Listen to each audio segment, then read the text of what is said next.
everybody, to another episode of Half a Clue Movie Review. My name is Philip, and this is... I am Ron. So in a previous recorded attempt, I tried to imitate Riz Ahmed's spoken word aspect, but we decided... It didn't go well. It didn't go well. It's not even just because it was because my phone went off. So. Yeah, tell yourself that. That's why. Yeah. That's why you pulled the plug. Instead, we're going to start this one with my rendition of Always on My Mind. I'm just kidding. I'm not doing that. Whoa, Elvis. Yeah. Let's go. And which is, by the way, speaking of Elvis, very happy with Austin Butler as Fade Rafa. Oh. Yeah. Yeah, like, that sounds awesome. Yeah, he seems like a good choice. I can't think of... I don't think I've seen him in anything else. Oh, he was I think it was like, is it Tex West? I think that's the killer's name, the one who killed Sharon Tate. Sharon Tate. Or not Sharon, but in real life, but then in the movie he was killed by Brad Pitt. Oh, Once Upon a Time in Hollywood. What? He was Tex? He was Tex, yeah.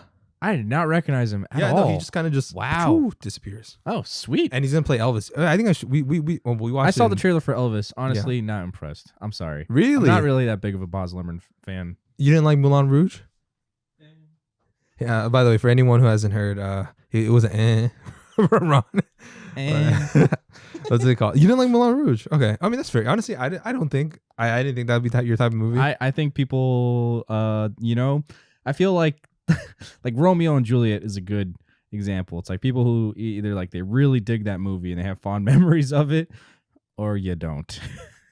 I'm more in the you don't. Right. I mean, I appreciate him. He's not my favorite, but I appreciate him on the sense that he's trying new things. Like it's very visual. Like it's very in your face, a visual assault. Yeah, and to be fair, I haven't seen like what's it called? There's like Great Gatsby. That one's not is a good one. And there's Australia.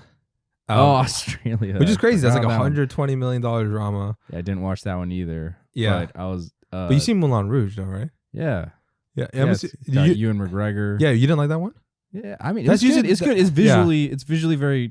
It's like done very well. It just didn't stick with me at all. I don't know, but then I haven't watched it in like whatever a very long time, so I have to rewatch it at some point. So I'm assuming when you watched the Elvis, well, at least what about Austin Butler? Like I felt like he did at least from little snippets. Honestly, because he's gonna be Fade Ralpha in Dune 2, I might watch it now. What do you mean? We have to watch for a podcast. We're covering it. Yeah, we talked about this. We did not fucking talk about this. Yes, we did.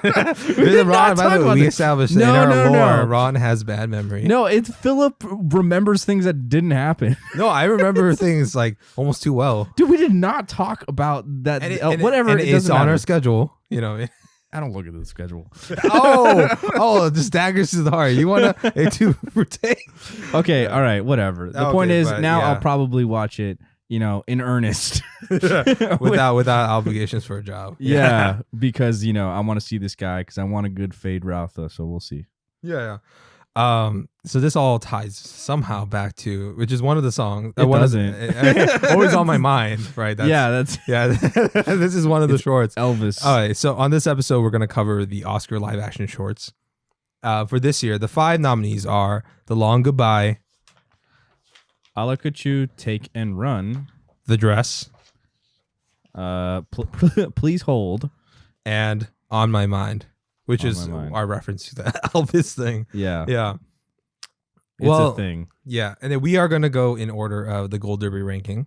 So the first one on the Gold Derby, which is the most likely to win, is The Long Goodbye, which is directed by Anil Karia. I'm sorry if I pronounced that wrong. Written by her and Riz Ahmed. Or I think it's her, but whatever. Anil Karia and Riz Ahmed.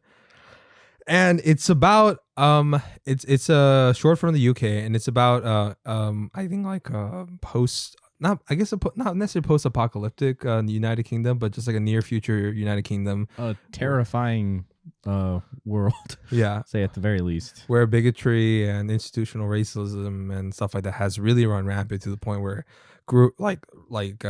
extremist cults could just grab people from rip them out of their homes and just shoot them in the middle of the streets, execution style. In this case, specifically Muslims, yes, right? Yeah, or Muslims or Middle Eastern descent. Yeah. So, yeah, it's I'll say this: I agree with the message. I agree, racism is bad. Yeah, it's if we let ignorant rampant, things could get bad. Yeah, That's about it. I would say like watching it in the moment, it is pretty like it does elicit a lot of emotions of like, I think in a way he kind of accomplished what he was trying to do. Where it's like basically that feeling of like hopelessness of like, the lack of reason or real like any kind of like, there's no reason for these people to be ripped out of their homes and then brutally murdered and kidnapped and everything. It's brutal, and it's based off of really nothing that holds any kind of weight or value, that being, racism. So I understand what he's trying to go for, and it is like the imagery is shocking. It makes you feel like, again, helpless and angry and sad. And his own speech, his like spoken word like speech is it's powerful. There are some issues we had with it, mainly just technical, honestly. Yeah. And also just understanding what he said. Yeah, that's what I mean. Yeah. Like, Yeah. On a technical level, I don't know if maybe it was just the movie theater we saw it in, but some of his words like were just kind of hard to understand. And I feel like when you're, or maybe it's also just because like our American ears aren't. Yeah, trained. So that's I'm assuming in true. the UK they might have understood all of this. Yeah, that's true. But like I'm thinking like, his accent was is a little thick, so I don't know. Yeah. Yeah. It's fucked up to say. I mean, like, oh, honestly, maybe no, even then, because I like looked up the words. Yeah. I mean, I liked it better, but it's not enough to completely change my opinion on, the short. Yeah. Yeah. Because for me, it's like, it's cool and it's, I guess, a little rule breaking or something like that. But like, I mean, there's one other film that did this, and I won't say too much just in case we ever watch it. Blind Spotting, which had, I think, Daveed Diggs. From Hamilton, he played Jefferson. Oh, okay, yeah, yeah. And then he kind of in that one too, like but in a weird way, because he's always trying to be a rapper or whatever he raps. So there's like context for that. Okay, but like at the end, like when it's about police brutality too, and some what's it called, and he raps at the end, and that's the ending. So in that one it worked better because I guess was that a short? No, it was a film. Oh, but in this one it was like just out of nowhere. Yeah, I think that's. And I like, get that it was a shock. Whatever. Yeah, it's the shortest of the shorts, I believe, right? Yeah. It's like 13 minutes, so it's like a minute. It clocks just like a minute shorter than like. Yeah. I think it's shorter than his EP or album. Yeah. Oh yeah. I mean, I would hope so, right? What kind of album would be like less than 15 minutes? Yeah, that's not an album. That'd be an EP, right? Or would that be at the point? I don't know. Maybe. Yeah. I don't know. it's we are a film podcast, not a music. Yeah. Exactly. It's but and also I just didn't even love. I personally like I like in a weird I liked the beginning, the familial aspect of him interacting with the family because that felt very natural. If anything, I felt like this should have been like a feature length film or something, like a dystopian type of narrative, and we could have seen how like either how it got to this point or the effects of this type of society and what it does to the different subcultures within the United Kingdom. Yeah, it like I said, it left me really cold at the end where I'm just like.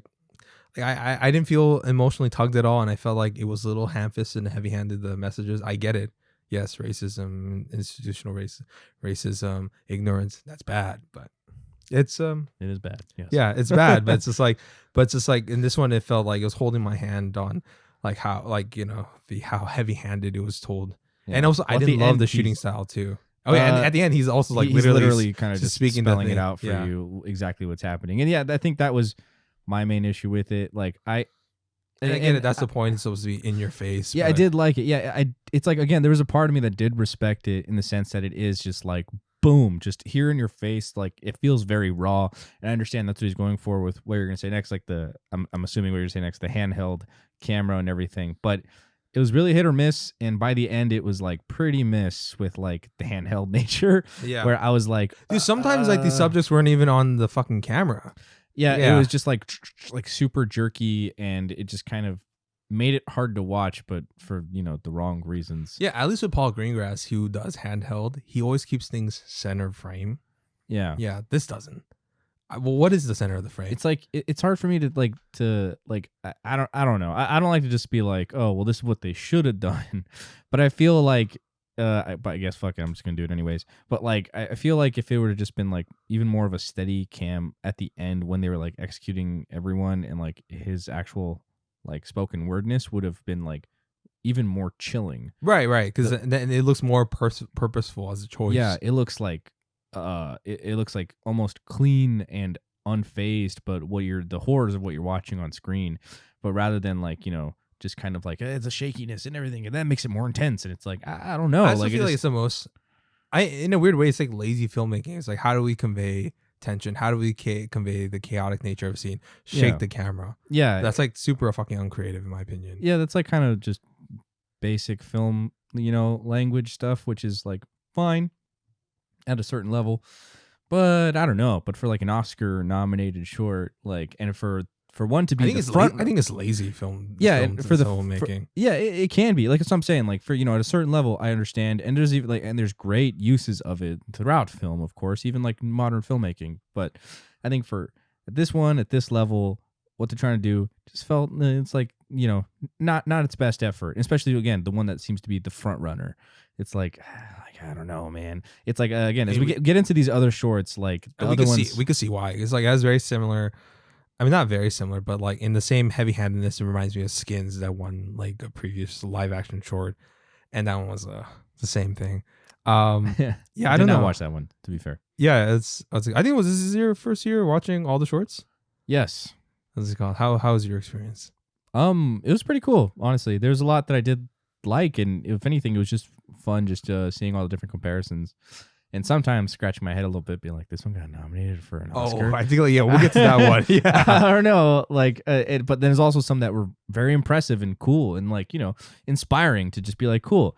That seems like something that you could really do, and like that's something that you could like, it seems tangible, which is like, which I guess you could also say about the ones that I was less impressed by. It's like, hey, I could do that, I think.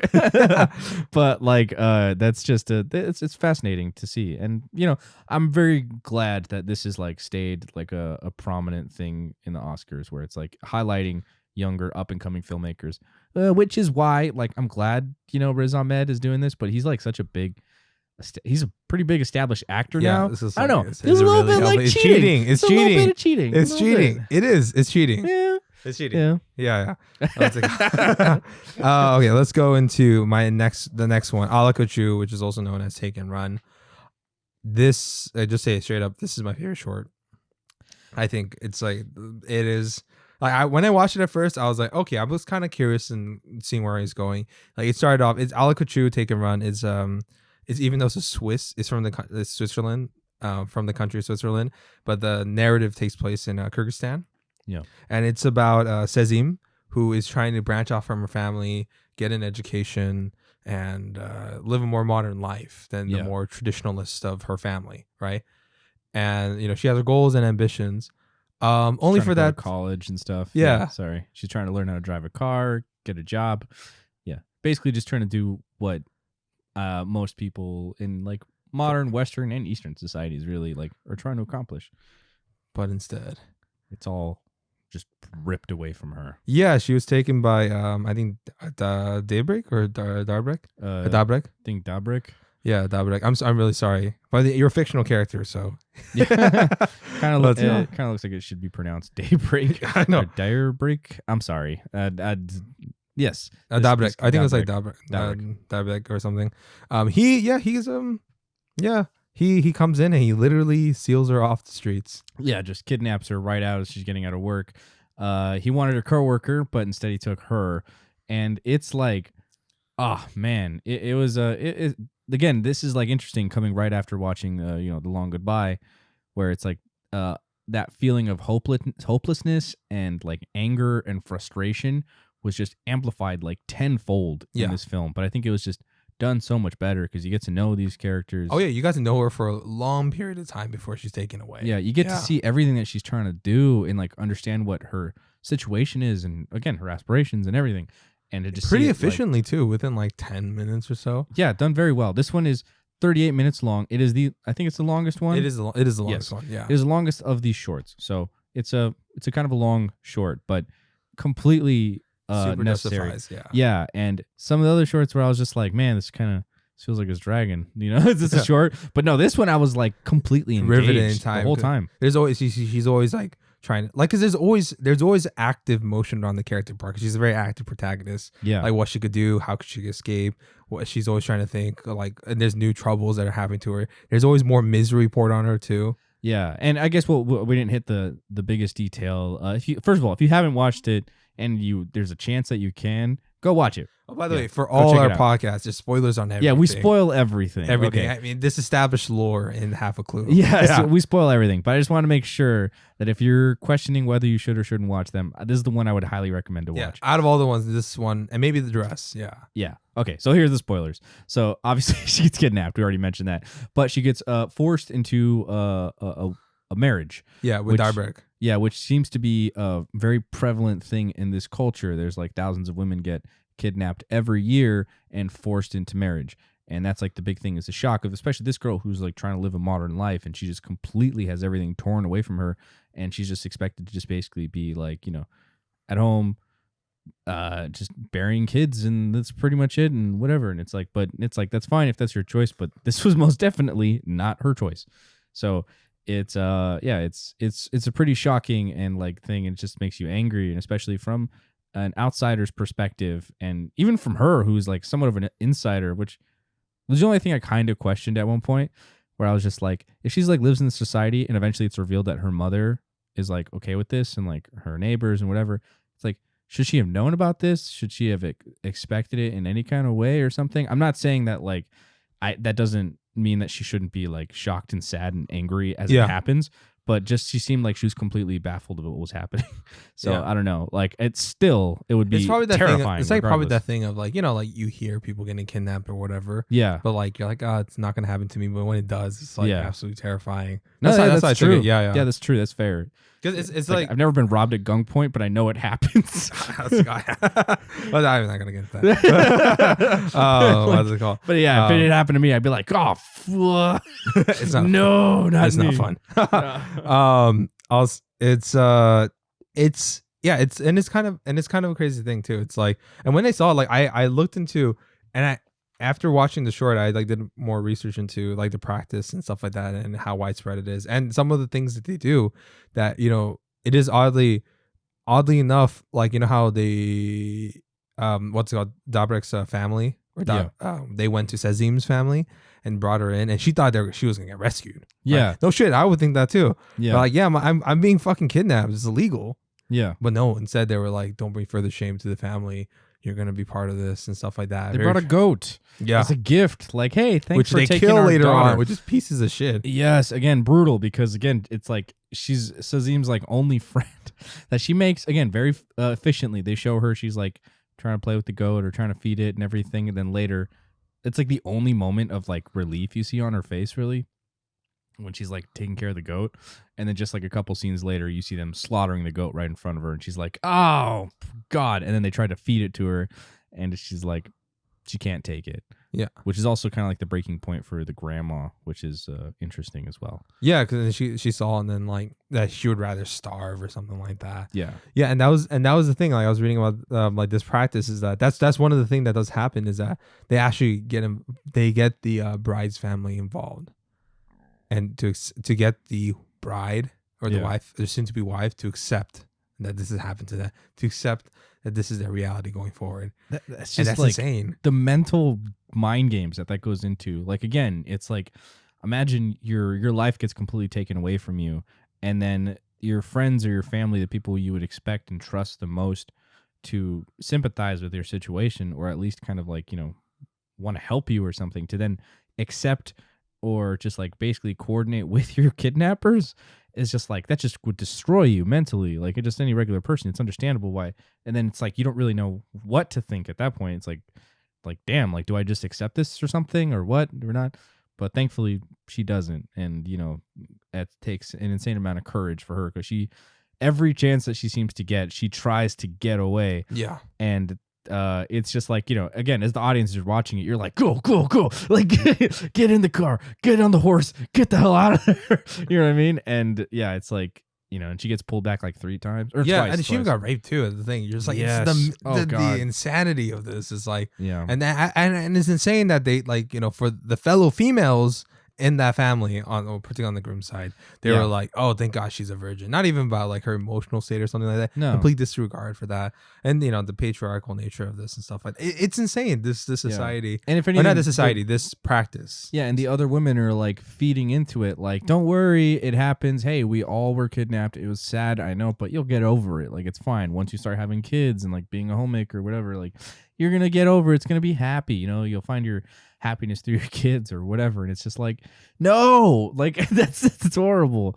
That doesn't change the fact that all of her choices were literally just gone. It's terrible. Yeah. And then I think the director Maria Brendel, who absolutely fantastic job.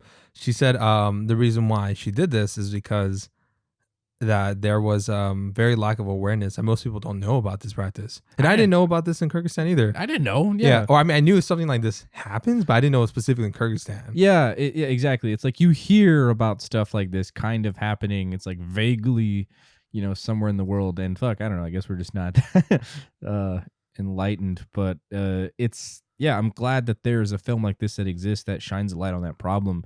And if anything, just applies some kind of pressure to this. Yeah, to the government, hopefully to the government or something, to have more laws or customs to protect women from this type of shit. Yeah, because I can't imagine that the government of Kyrgyzstan is just gonna like take it in stride, be like, yeah, that's just what we do, Like, I don't imagine. I'm sure that they. I don't. Again, that's why. If anything, that's why I really hope that this wins instead of The Long Goodbye, because I actually think it will not even. Okay. I also think it should win because it's my favorite. Yeah, I think it's easily the best done film. It's like an actual film. There's a story, there's an arc, there's like payoff, there's themes, like setup. Like it's well made. It's very consistent style throughout. Yeah, they show her early in the film, like her best friend, who is like basically represents like the modern life and escape. Kind of like she wants to kind of break out of the culture. She's trying to be educated. And all in that, she's shunned. For having independence by her own mother and society. Yeah, and earlier in the film, they show her, she's like, "Hey, let me teach you how to drive." And they have a little sequence where they're showing how to drive. It shows their personal relationship, her growth, and also it pays off later in the end when she's actually able to steal the car and she knows how to drive it and she's able to get the hell out of there because, again, women empowering women and her knowledge and her drive, literally.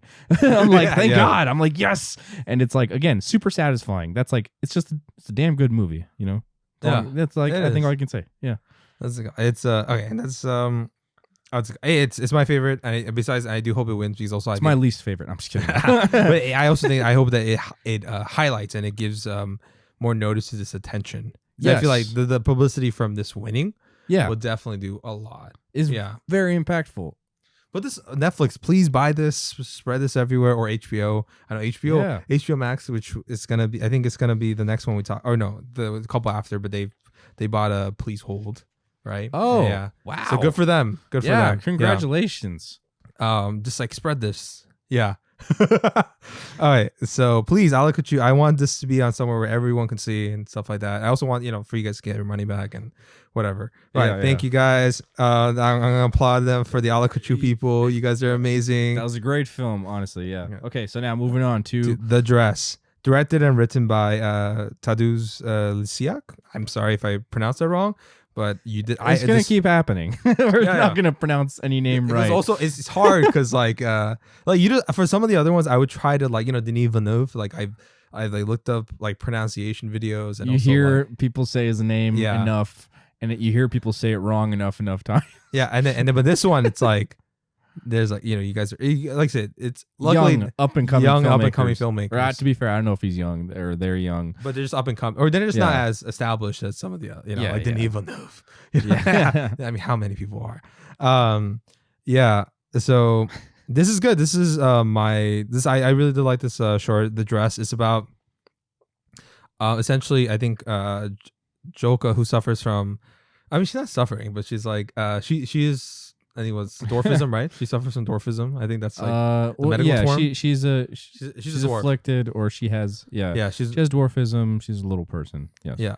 So and she works at a hotel or like a motel or some type of establishment. Yeah. In Poland. Yeah, that's and she's what's it called? And she takes care of the laundry, she cleans the rooms and stuff like that. She's been there for a very long time. But sorry. And at the same time, she's also, she's a virgin. She's very interested She's and lonely. she's lonely. She's very interested in having like some type of romantic relationship outside of a Yes. friendship with Renata. Yeah, I think there's a part of it where it's like she wants she definitely wants like physical intimacy with someone else, but also just like emotional intimacy. You can tell that she's definitely she mentions early on that like she never really had the opportunity, or she just never had anyone like approach her or anything before. So she's extremely vulnerable and lonely.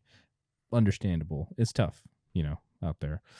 And especially for a little person in this society, which they also establish pretty early on how she's kind of mocked, like in front of a bar, or like belittled by everyone. Yes, yeah. And it's like, oh, it's messed up. So lo and behold, one dude like shows up, Bogdan. Yeah, and you didn't even, to be fair, like when we first saw him, he was looking.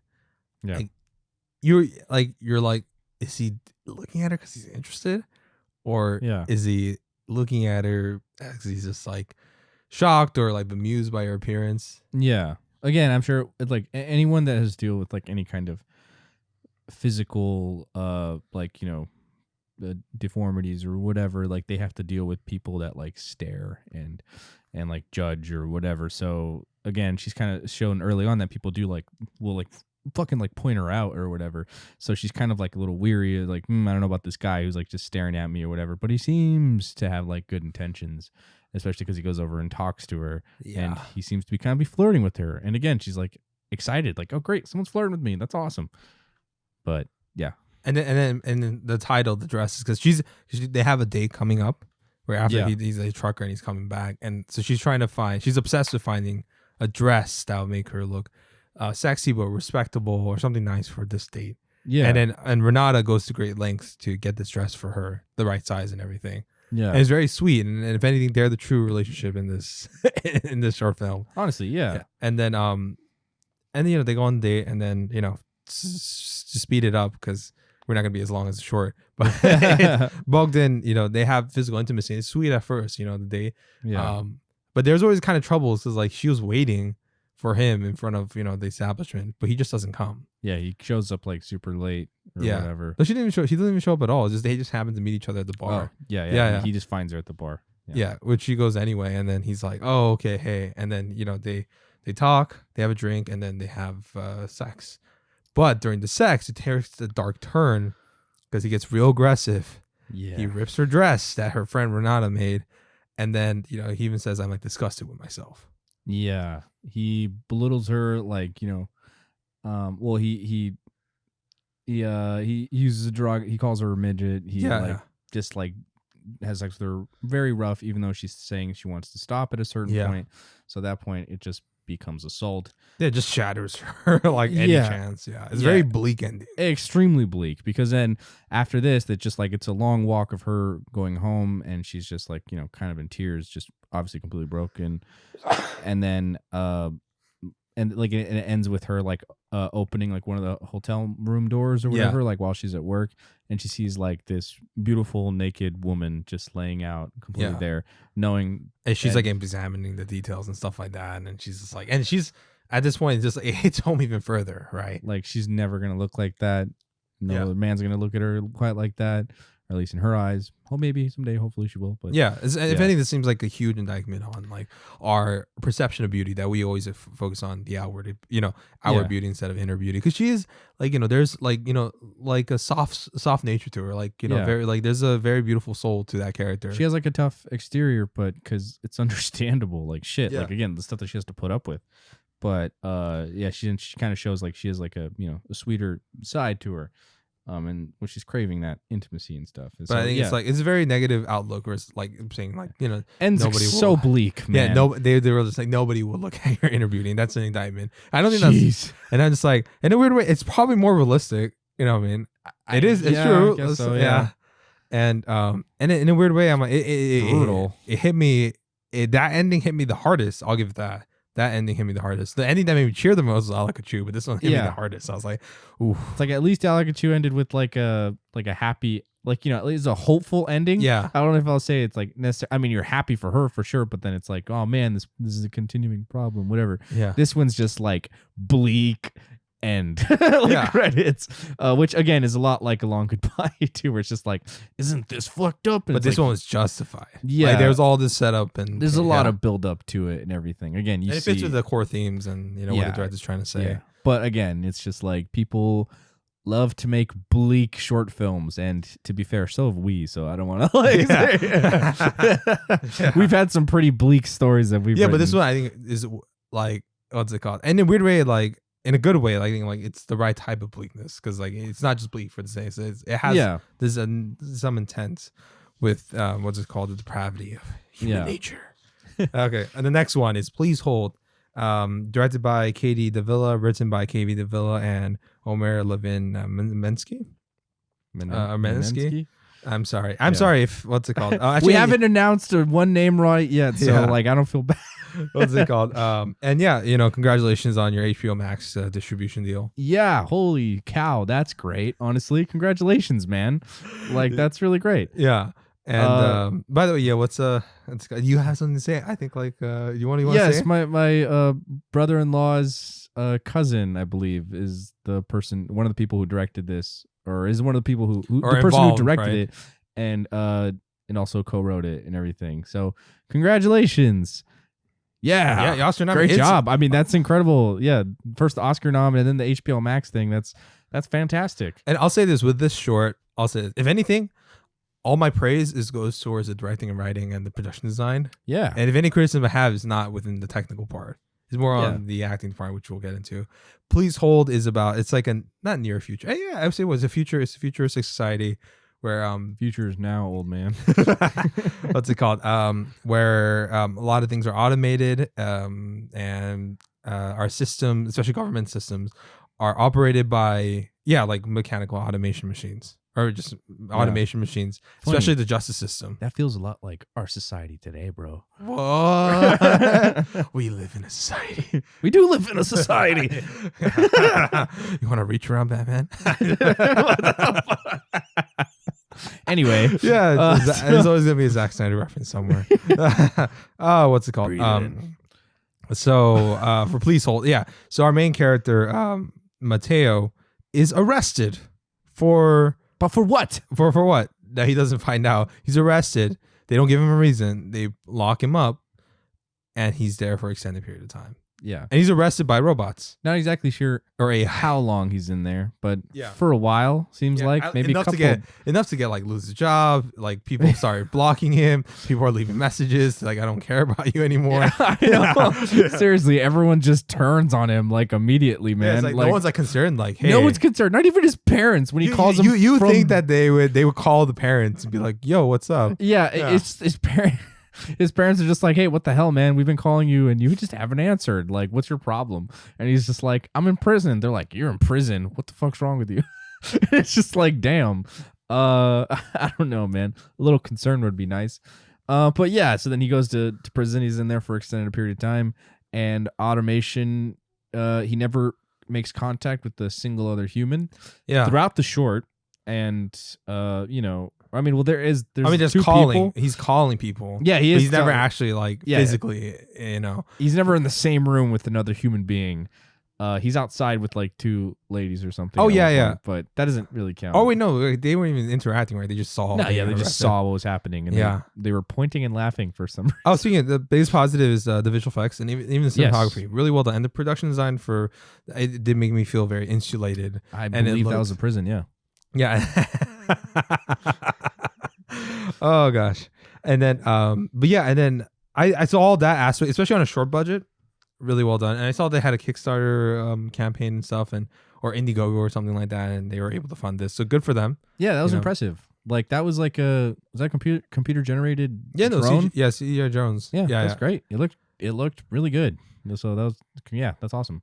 And then what's it called? And even like when they're calling and the graphic design stuff like that, all that was nice. It fully like made me buy into that a world like this happen. Like there's decent amount of world building and texture to the environment. The computer or screen effects and everything were pretty top notch. Yeah, like great for a short too, especially for a short. Yeah. And now, and then, the themes and stuff like that. And I get it. It's consistent throughout, people falling through the cracks of the system, the dangers. It's like, basically it's like a Black Mirror short. Automation bad. Yeah. What's it called? Yeah. Without the personal human touch and stuff like that. And I like that. It's at least consistent throughout, what I mean? And, and I like that. Now to negatives. You want to start it off? Well, I guess, I don't know. I was... the acting wasn't that good. Yeah, the acting wasn't not that good. The best, honestly. I feel a little bad saying that, but it's just like the main actor. He just kind of like he just really seemed to lack. I don't know, like he wasn't as convincing. I feel like he was lacking that little something oomph, that especially with his big scenes. And to be fair, this was a very demanding script from him. Like he was meant to be like, I don't know, kind of like funny at times. Yeah, and like sad, and then angry. And confused, and it's just like it's a full range. You didn't feel like he pulled off that range that well. No, I think he was seriously lacking some range, maybe a lot of range. I don't know, but yeah, it was for me. I never felt a complete depravity I see from this one compared to even just recently we saw Power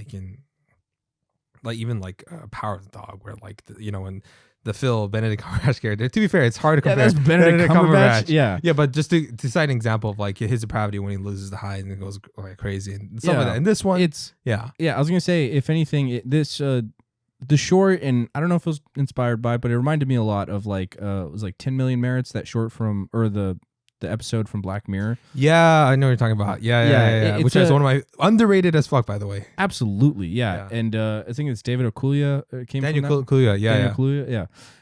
The guy who from Get Out, he has and now this from silent Nope anger that really sells that, how much of a sinkhole that this society has put him into. It is extremely, it's again a very similar circumstance where it's basically one character you focus on pretty much the whole time, as he's trying, he's kind of stuck in a place and he's working towards this goal, stuck in a box. He's doing, labor or whatever. But you see again a wide range of emotions, even though he's doesn't really say almost any words for the first 20 minutes of that. And to be fair, this is only a 20-minute runtime, so yeah, it's hard to squeeze into there. Yeah, it's hard to squeeze the story. They in also that probably range couldn't in here. afford Daniel Kaluuya. Yeah, I'm sure. Yeah, but no, it's just it was just it was lacking a lot of that range. I think that this is a very demanding role. And the parents. Yeah, and the parents. There's oh, son, why you in the most over exaggerated? You're in jail? Oh my gosh. Yeah, it's I don't know. I think a little more concern rather than just being I can't believe it. Because a part of that is I heard a lot of people laughing in the audience at that part. I laughed. We laughed. Yeah, it's they're laughing it was supposed to be it's supposed to be funny. No, I don't think it was. I don't think it was supposed to be funny. It's supposed to be a tense moment because his timer's running out. Yeah, they're always cutting back forward to a close up of the timer. Yeah, people were giggling, but I think it's because not necessarily they were laughing at it, but they were more laughing oh, this is supposed to be the tone fell off, I'll say. And that was kind of the issue with throughout. There's a lot of times where the tone, I couldn't tell what it was trying to be. I was is it being serious? Is it being sad? Is it being humorous? I don't know. I think it might have been that. I think a lot of that rested on the actor. Yeah, the main guy, and I personally, I'm sorry. I'm not trying to just shit on this guy. I feel bad. He's not bad. No, it's not the worst. Yeah, he's not really. Yeah, it's I think there's a worse performance in our next short that we'll talk about. Yeah. I think this guy's got a lot of hope behind him. Look, he's gonna be on HBO Max. He's gonna get some exposure. Good for him. And he was also on, I heard, Crazy Ex-Girlfriend or something like that. Oh, awesome. Good for him. Then he's fine. He's fine. He's fine. He got Oscar exposure, right? So he's fine. You're gonna be great, dude. Yeah, don't worry about it. It's don't listen to what's it called? Yeah, our opinions literally mean nothing. Yeah, to you. It's not gonna dock your pay. What I mean? We're fine. Yeah, no one gives a shit what we think. Anyway. So our final short, On My Mind. Yeah, fuck this short. Always on my mind. So this is about Henrik, whose wife Trin. She's in a coma and she's about to be turned the risk she's about to turn her off, right? Gonna pull the plug. And so he goes to a bar, I think run by Luis and Preben.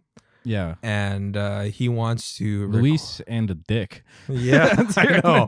Preben, what a dick. He wants to go and he wants to record Elvis Presley Always on My Mind.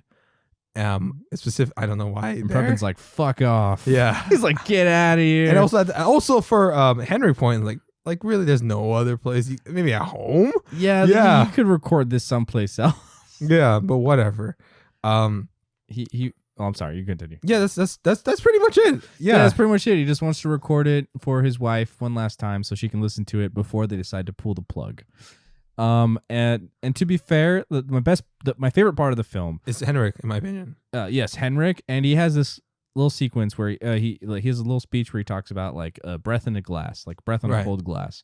He's like, it's kind of like it slowly fades away, but what it reveals is, a human was there, and it shows, and it kind of like there's a beauty behind it, whatever. And it ties towards the end of the film when he has like his hand mark that like he left on the window, and there's which is like the one best shot in the film. Yes, yeah, definitely.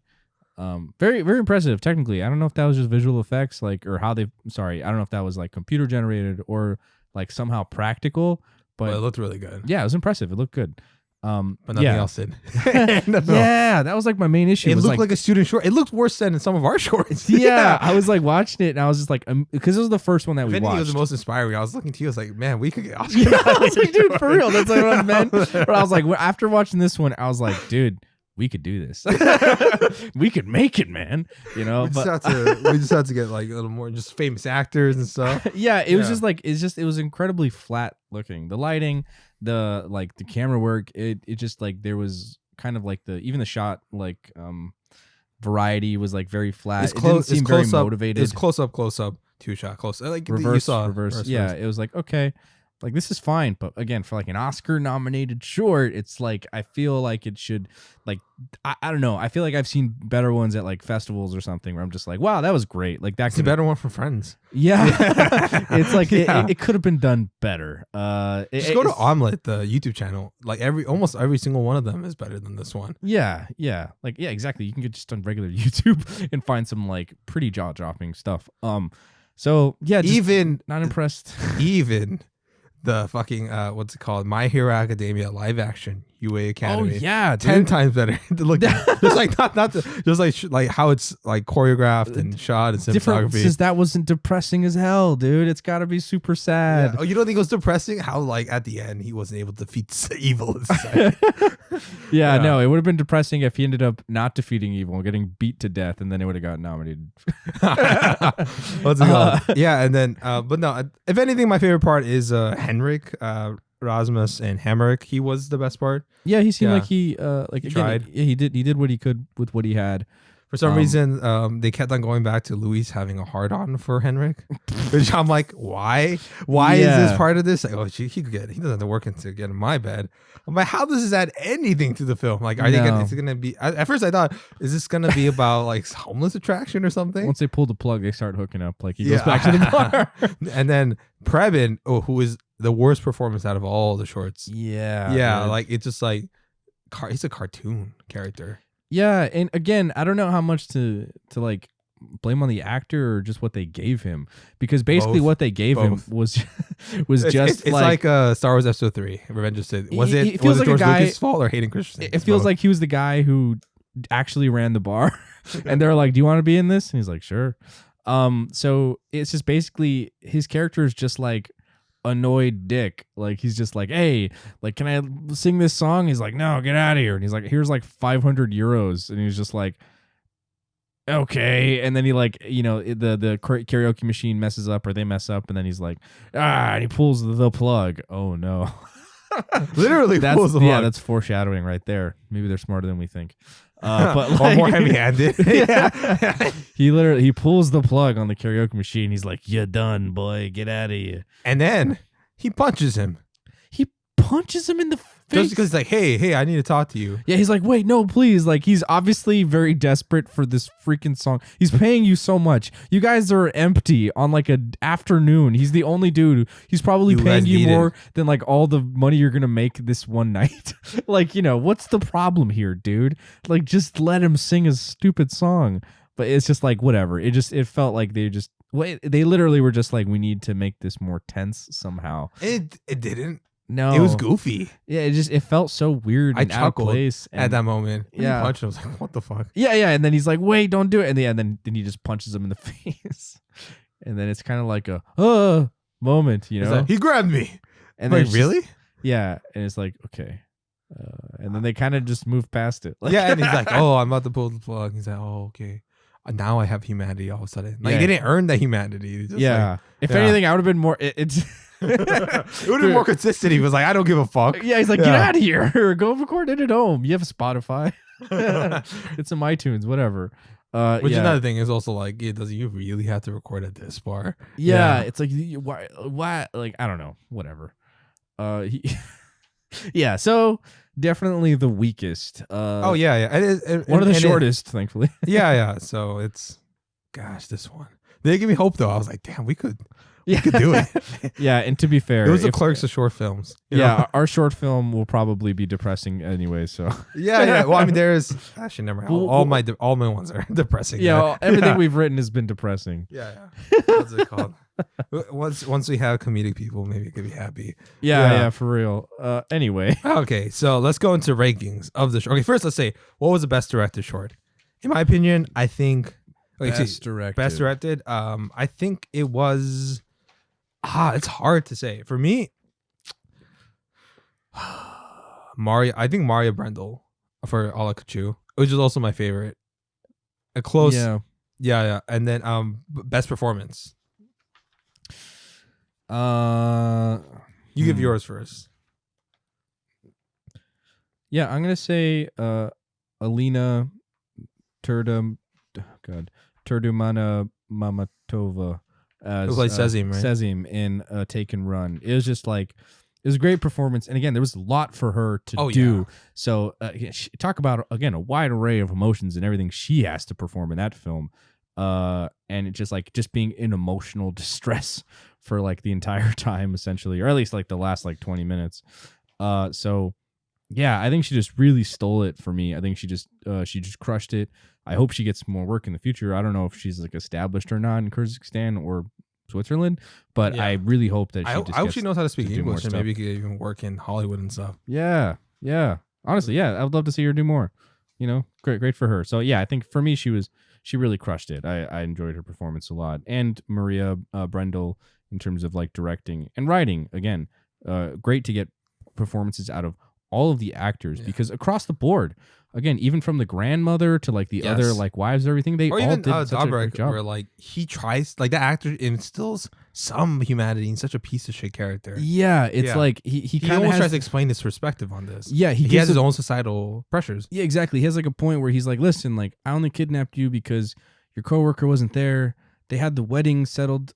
Like, they already had the wedding set up. What was I supposed to do? And it's like, maybe, talk to her. I don't know, man. Yeah. Like, because I think he was brainwashed too by the same. If anything, they're the true villains. Yeah, exactly. They just kind of show how, like, again, the part of this society, it just perpetuates this. We live in a society. They perpetuate this kind of mentality where it's like, this is what's expected of him, and you kind of see he has this hesitation, and maybe he also feels trapped by his pressures, because if you don't do this, you're like immediately shut out and shunned and shamed, and your family is shamed. So again, doesn't justify kidnapping a woman and raping her, but like at the same time, you understand his perspective. You understand the perspective, yes, and that takes a lot to even want to try to give this guy any kind of perspective, Yeah, because I think again, it would have been much easier just to completely vilify him and just not even try to understand maybe why he did this, but to give that like a shot is like, it's impressive. And it's in a short too. Yeah. Again, in a short, only 38 minutes. Like, and all of this is kind of conveyed very efficiently. And it's like, damn. Yeah. And again, a lot of that comes down to the performances of each individual actor, who I think, again, everyone crushed it across the board. Everyone was great except for the GOAT. I didn't believe it. I didn't think that was GOAT. There's actual GOAT. Yeah. I'm just kidding. For me, hers is a close second. Very close. Honestly, I was flip flopping even as we were talking. My favorite is Anna. What's it called? Anna Deskuska.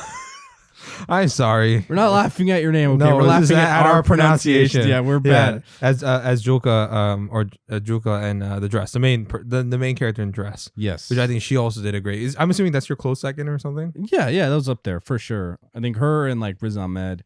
Even though he has only a very short time, and I know we have issues with it, but fuck, I think he did a pretty good job. Just I mean, in it's this kind of short time. cheating. Yeah, again, it's kind of cheating because it's Riz Ahmed. Like, Yeah. again, that's like it's like, what the hell, man? It's like, oh, I'm sorry. Did you get. I'm sorry. You're trying to. It's like Riz Ahmed's like, oh, it's like he's trying to jerk off the Academy. He's like, not only can I get an Academy nomination for playing a deaf musician. Yeah, I'm going to produce and star in a short as well. Okay, whatever. You get it. You're talented. I mean, make another HBO series, whatever. Yeah. Anyway. Let's go. You were saying best visual effects. What's it called? Julka, like we talked about in the shorts, and I don't have much she's to add great, to yeah. that. And best visual effects, please hold. Yeah, please hold. It might be the best. I mean, for me, alakachuu is my I prefer that look. But in terms of it's kind of because On My Mind was pretty stylish too. Yeah. Not On My Mind. Sorry. No. On my mind. Whoa, buddy! I had to question you there. The dress was like also shot pretty darn well. Yeah. Like I was like surprised at like the production quality and everything, especially because it followed what was it the On My Mind, and I was like, wow, this is a step up. Yeah, it's a huge I was step like, up. wow, I was like, this looks good. This is like a real movie. So yeah, that one. But yeah, and Please Hold, I think, very consistent. Visual effects were on point. There's tons of room for this, for these filmmakers to grow. So great job, you guys. Yeah, see, like, you know what? Probably alakachuu or thedress for cinematography. Yeah. That's it called. Okay, and okay. Soda. Okay, so let's go into. Okay, let's just rank. Let's just rank. Okay, we're not even gonna mention who we think is gonna win. It's probably Long Goodbye. Yeah, I think, dude. I don't know. I think alakachuu has a good chance. I was gonna say. I think Take and Run might have a shot at this. Yeah, I hope it does. I'll be the biggest cheerleader. I'll be like, whoa. Yeah. In fact, I'm gonna say I think it's gonna upset Long Goodbye. I hope so. I really hope you're wrong. I really hope You you're hope right. I'm wrong? No, I really hope you're right. Piece of shit. It's like, I'm just gonna go on I hope you're wrong. stats and how bad how bad their tastes are for shorts. Yeah, that's the call. If it was a con film festival, alakachuu would win. Yeah, but this is probably yes. Yeah, but then Long Goodbye. Yeah, but I don't think. Yeah. Anyway, yeah. Yeah, because you bet the Academy's like, oh, I would love to see Riz Ahmed come up and give a speech. You know what I mean? And just come in and just do an inspirational speech about institutional racism and stuff. Yes. Yeah. Whatever. Okay, but yeah, okay, let's do rankings. Okay, our number one is obviously what's it called? It's the dress. I'm just kidding. No. What's it called? Alakachuu, Take and Run. Yes. Number two is the dress for me. What about you? For me, yeah. It's like I want to say I don't know, another one just to kind of shake things up. But no, yeah, I think I'll put the dress. Pretty it seems it's pretty straightforward. Like, yeah, again, they are the two longest ones. They have the most time to like breathe and really kind of develop a story and everything. So yeah, I would say the dress. Now number three, I think this is where we might differ. Okay. For me, Please Hold. Okay. Yeah, and number four is The Long Goodbye. My enjoyment from these two aren't that much different though. It could flip flop like tomorrow. But what about you? Yeah, I would say again similar, but yeah, it would be the opposite. I want to say like The Long Goodbye, and then probably Please Hold. Again, cheating because it's got Riz Ahmed, and it's a very powerful. It's pretty strong. I don't even want to say that powerful, but like pretty strong. Like wake up call. Yeah, it's just wake up call. Like I appreciate it again. Like I said before, what my thoughts on it, but like it's like it feels like kind of like a slug to the chest. Like ooh, like holy crap, this thing is just happening. And racism's in your face, bitch. Yeah, it's bad. Yeah. And the last one's On My Mind. And then On My Mind would be the final one. Sorry, guys. But you're the most inspirational. Yeah, by far the most inspirational. Yeah, I was like, damn, we could do this. Yeah.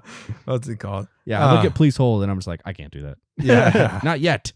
Yeah. Oh, I mean, they had a budget too. I think it was like 30,000, 40,000. That's pretty damn good. Yeah. Yeah. For 14 minutes short, that's 19 minutes. Sorry. Yeah, that's pretty good. Solid. Yeah. Sounds good. Thank you guys for another episode. We won't give our traditional ratings. They're shorts. It just feels weird. Yeah. You know what I mean? Yeah. And so, what's it? Put this on the shelf. No, I'm not. No, it's a short. I'll look it up on YouTube later. Even if we put it on the shelf, it'll include all of these items. Yeah, because that's how shorts work. It's like a package of all the nominated ones. Interesting. So technically, they'll all be on the shelf if we were to get it. Yeah. So okay, Maybe. well, thank you guys for listening to another episode of Half a Clue Movie Review. Tell us what's your favorite short, or Oscar nominated short, or any type of short. One of my favorite Oscar nominated short is the Martin McDonagh short with Brendan Gleeson, a rabbit, and a kid with like clearly psychopath issues on a train. Say Brendan Gleeson? Yeah. That's cheating. Yeah, that is cheating. But it's great. It's like 23 minutes. And it's about faith and all that stuff. Yeah, okay. So do you think there's a short that came out last year that you saw that you feel got snubbed or should have been nominated? Drop a link down below, honestly. Like, I would love to watch some other shorts from, young and upcoming, or just whatever, like, filmmakers. Did you feel like the My Hero Academia in Compton should have been nominated? Honestly, yeah, I do too. Yeah, dude, actually, for me, yeah. It could have been better than the whatever the other one was. The On My Mind. On My Mind, yeah. Like, yeah, it's if you have a personal favorite or one that you like, or just even a channel that's got other good shorts, drop that down below. Let us see it. Don't mention Omelet. We all know Omelet. Yeah. Thank you guys, or Omeletto. Thank you guys. Bye. Bye.